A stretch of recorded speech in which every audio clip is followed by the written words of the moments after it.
All right, let's kick off another deep dive. Today, we're taking a look at something that's got the football world talking. The Panenka penalty. Cole Palmer just pulled off a record-breaking one, his 12th in a row in the Premier League. Wow, 12. And he's never missed. Unbelievable. Makes you think, is it pure genius or just asking for trouble? Right. Well, we're going to find out. Let's do it. Our source today is an article from the Premier League website, The History of the Panenka Penalty, written by Ben Bloom. Good stuff. Published just recently, December 10th, 2024. Okay. It's a move that almost seems like it defies every instinct you have in that kind of pressure cooker situation. Yeah. Like a penalty kick. Right. You think blast the ball as hard as you can. Yeah. But the Panenka is all about finesse. Finesse, yeah. Almost like slow motion defiance. Oh, sure. Now, for those who might not have seen every match, can you break down what exactly makes a Panenka a Panenka? So picture this. Okay. The player steps up, approaches the ball slowly. Slowly. And instead of a powerful strike, they just delicately chip it. Chip it. Goalkeeper is anticipating, of course, a shot to the corner, dives to one side, Yeah. and is left completely stranded as the ball just sails right into the middle of the net. It's almost disrespectful, isn't it? It is. It's like saying, I know exactly what you're going to do, and I'm going to beat you anyway. Totally. Tell me, where did this audacious move even come from? Well, the story behind the Panenka is almost as legendary as the move itself. Oh, really? Oh, yeah. It all goes back to 1976. Okay. The European Championship final. Right. Czechoslovakia found themselves in a penalty shootout Oh, wow. against West Germany. So that's got to be one of the most Oh, yeah. pressure-filled situations in all of sports. Absolutely. And the fascinating thing is, Yeah. Panenka didn't just invent this on the spot. Really? He'd been practicing this Wow. for years. No way. After training sessions, Oh, come on. wagering beer and chocolate with his team's goalkeeper. So it was years of preparation Years, yeah. leading up to that. Years, you're right. That moment. That's amazing. But I still have to ask, why would any player risk it? I know. I mean, it just seems like such a gamble. Well, you might think it's all just showmanship, Yeah. but the data actually tells a different story. Oh, okay. The Premier League has been tracking penalty outcomes, Okay. and Panenka's taken straight down the middle, have a success rate comparable to the more traditional penalty kicks. So they're basically the same chance of going in. Pretty much, yeah. And you would think, right, that the goalkeeper would have an easier time You'd think saving a shot that's just coming straight at them. You would think so. Now, that's interesting. Yeah, no, it's fascinating, right? Why would that be? Well, there's the element of surprise, of course. Right. I mean, the goalkeeper is primed Yeah. for this powerful shot to either side. Uh-huh. And the last thing they're expecting is this slow, like almost lazy chip right at them. Yeah. Their body's already in motion. Yeah. And by the time they realize what's happening, it's just too late.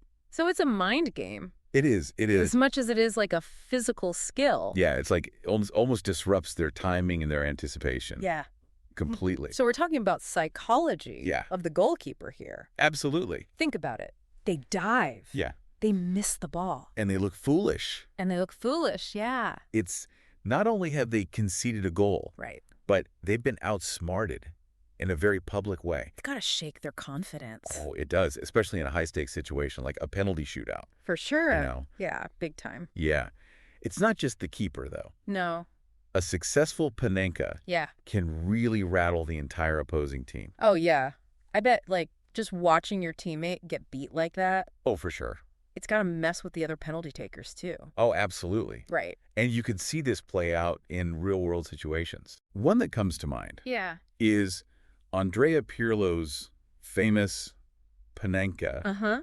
against England, Okay. Euro 2012 quarterfinal. Okay, yeah. England were already on the back foot, Yeah. and when Pirlo just casually chips it down the middle, Right. it was like a dagger Oh, for sure. to their hearts. Yeah. It wasn't just about the goal. Yeah. It was about the audacity, Uh-huh. the swagger, The confidence. sheer confidence Yeah. to pull that off. I remember watching that, and I was like, I know. this guy's got this. Yeah. He's in complete control. Right. It's like he's dictating the entire, The whole game, the whole narrative. the whole match, the whole narrative. Totally. That's the brilliance of the Panenka, you know? Yeah. It's not just about scoring a goal. It's like psychological warfare. Totally, yeah. So we've got the surprise, Mhm. we've got the mental game, Yeah. but let's talk about the actual execution. Yeah. I mean, chipping the ball down the middle seems so counterintuitive. Right. Like, you'd think, wouldn't it be easier for the keeper to just stay put and catch it? You'd think so. Right. And that's where it gets really interesting. Okay. So remember the Premier League data we talked about? Yes. Not only do Panenkas have a good success rate, Right. but high penalties in general, Okay. regardless of direction, Okay. are actually more likely to go in than low ones. Hold on, really? Yeah. So you're telling me aiming high, even if it's not a Panenka, Yeah. is actually statistically a better strategy? Yeah, it seems illogical, but the data backs it up. That goes against everything I thought I knew about penalties. I know, right? Okay, so how do you explain that? Well, there are a couple theories. Okay. One is that it has to do with the physics of the shot. Okay. So when players aim low, they have less margin for error. Less margin for error. Okay. Hit it too low, it goes into the ground. Right. A slight miscue, and it goes wide. But when they aim high, even if they don't hit it perfectly, Yeah. the ball has a better chance of staying on target. I see. Okay. Right. But there's still the goalkeeper to contend with. Right. Why wouldn't they just stand in the center and wait for that high shot? Well, this is where the psychology of the goalkeeper comes into play again. Okay. Legendary goalkeeper Peter Ek Okay. Yeah. once said that he always preferred to dive Okay. at penalties, even if he suspected a Panenka was coming. Really? Why? For him, he said standing still in the center, even if it was the most logical thing to do, just felt like he wasn't even trying. So it's like a pride thing. It's like they feel like they have to make a move, Yeah. even if it's the wrong one. Okay, so they're almost like programmed to dive. Yeah, it's an instinctual reaction. Okay. They've been training their whole lives to react to shots, Yeah. to dive. To make those big saves? Yeah, those spectacular saves. Yeah. Standing still just feels passive.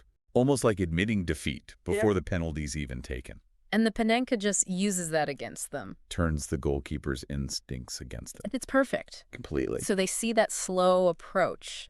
The brain's telling them, do something, anything. Yeah. They dive. And then that moment of realization, They've been had. they've been had. All right, so we've talked history. Huh? We've talked psychology. Yeah. We've talked the data behind the Panenka. Yep. Now let's have some fun. Well, I know you've got some stories Oh, I do. about some of the most memorable Panenkas Oh, absolutely. in football history. Some iconic ones, some real moments of brilliance. Let's start with the successes. Okay. The ones that made everyone go, wow, did they really just do that? All right, one that immediately springs to mind is Zinedine Zidane. Okay, yeah. Panenka in the 2006 World Cup final. Huge game. France were playing Italy. Right. And it was a tense match, going down to the wire. Yeah. Early in the game, Zidane steps up to take a penalty. Yeah. Now, most players in a World Cup final, Yeah. under that kind of pressure, Oh, yeah. would go for power. Yeah, for certainty. Yeah, for certainty. Yeah. But not Zidane. Right. He chose this moment to pull off this just perfect Panenka, just chipping the ball over the legendary Gianluigi Buffon, one of the greatest goalkeepers of all time. Talk about nerves of steel. Talk about it.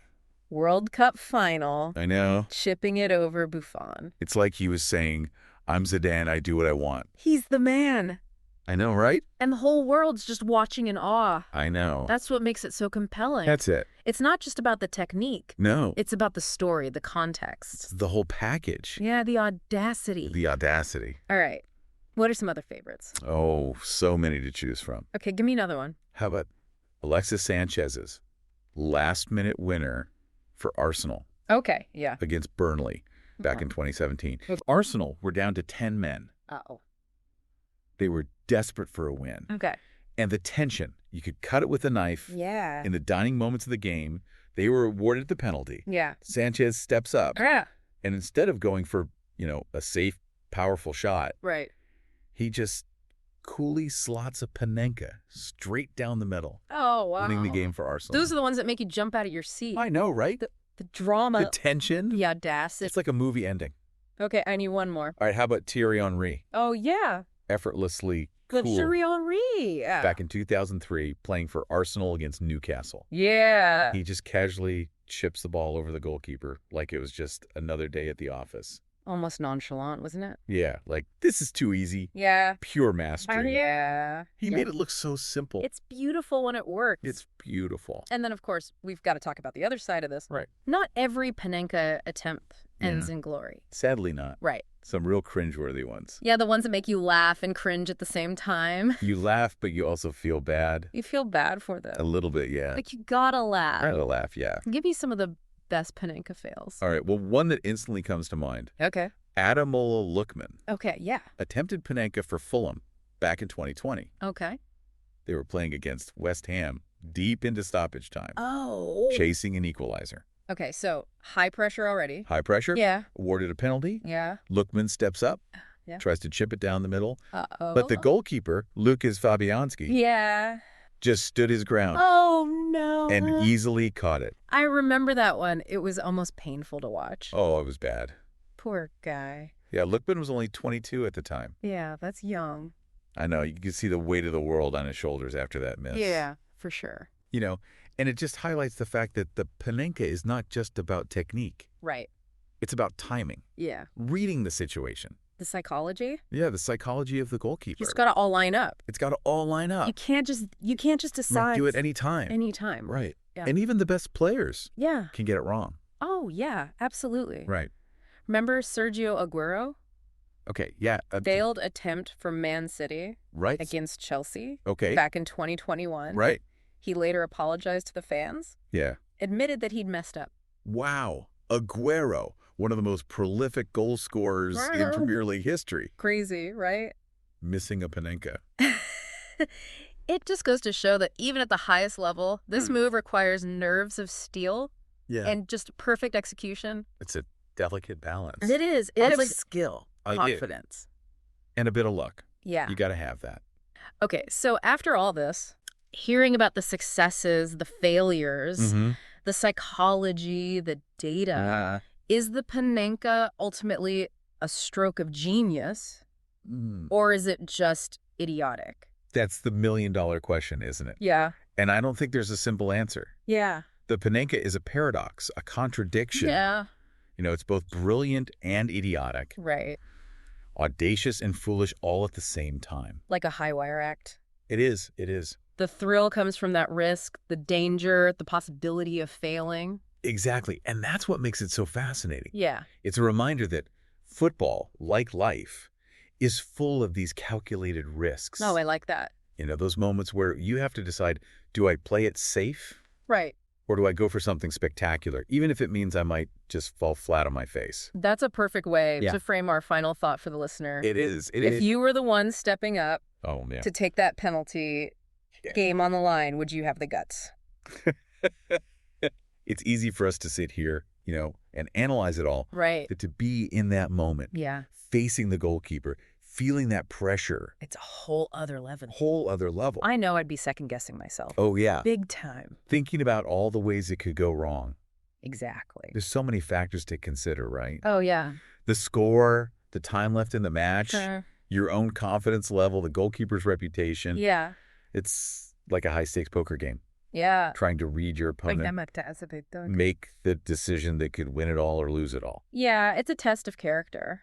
It is. It is. As much as it is a test of skill. It reveals something about the player's personality. Yeah. You know, that willingness to take risks, That belief in themselves that belief. to execute under pressure. Absolutely. All right, so let's recap Okay. what we've learned today about the Panenka. Yeah. We've seen that it's a move with a rich history. Yeah, going back to Panenka. So, right, all the way back 1976. to that European Championship final. A legendary moment. It's not just showboating either. Right. There's that tactical advantage, Yeah. the psychology of it Oh, for sure. that can disrupt the goalkeeper, the whole team. The whole team. Statistically, the Panenka, Yeah. when done right, Yeah. just as effective. As any other penalty. And maybe even more surprising, Yeah. aiming high in general. I know. Whether it's a Panenka or not, Right. more likely to go in. Yeah. Who knew? I know, right? Crazy. We've explored the psychology of the keeper. That need to react. which the Panenka just exploits. Perfectly. Just perfectly. We relived some of the most memorable moments. Oh, yeah. The successes, the failures. The good, the bad, the ugly. It's been a real roller coaster ride. It has. Through the world of the Panenka. Yeah.